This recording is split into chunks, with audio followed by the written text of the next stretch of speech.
पानी पंचायत पक्ष 2026 तार आज उद्यापन दिन थिला। निश्चित भाव में यही अवसर रे पानी पंचायतर जो कृषक भाई भौणी माने अछंती जो 40,380 रु अधिक पानी पंचायत अच्छी एवं सेमानंकर नेतृत्व रे जो पानी पंचायत गठन होला परे ताहा कार्यकारी होउछि एवं जलसेचन व्यवस्था को तांको लीडरशिप द्वारा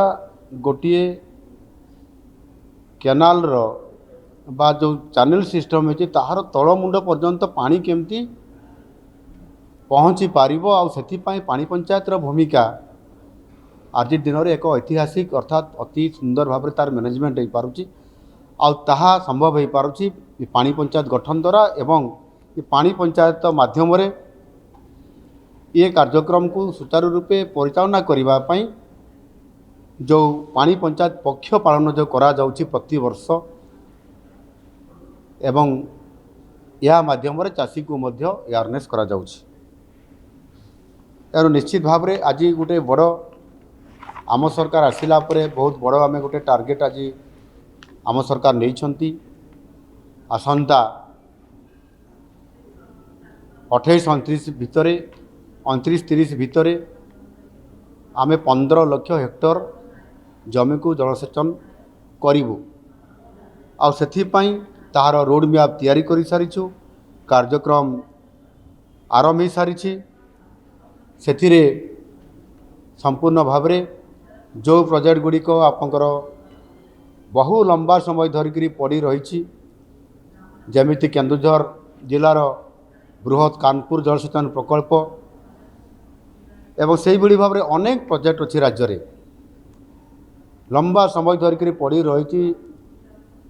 प्रति वर्ष बजेट रे पैसा आलोकेशन करा जाउची काम संपूर्ण हो पारु नहीं। ये प्रोजेक्ट गुड़िक केमती तुरंत हाई स्पीड रे काम को सारिया पड़ो एवं लोकंकर पाई जलसेचन करने लोकार्पण कर आधार रे आसंता मार्च एप्रिल मासरे कानपुर इरिगेशन बृहत जलसेचन प्रकल्पर लोकार्पण हम से भाव में विभिन्न जिले में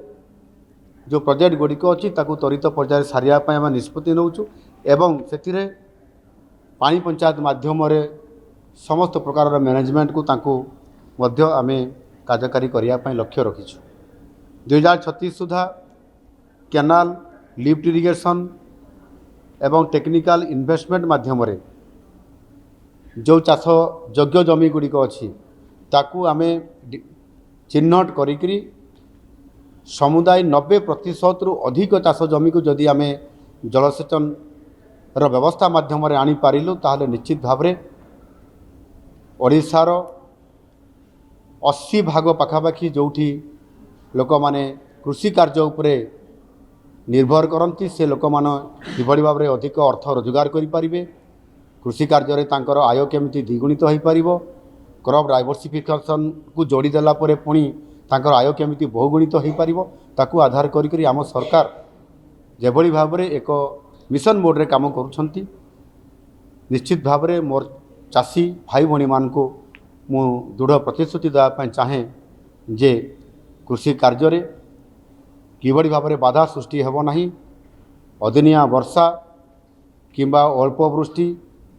किंबा आपंकर बहु वृष्टि किंबा स्वल्प वृष्टि जेभଳି भाव चाषी को क्षति रे पहुँचे पारिबो नाही सेथिपाई जलसेचन को प्राधान्य देवा एवं जलसेचन करला परे पानी पंचायत माध्यम रे ताकू मैनेजमेंट करवा ये प्रकार गोटे बड़ विजन नहीं आम सरकार काम करुछंती निश्चित भाव में सफल हबु।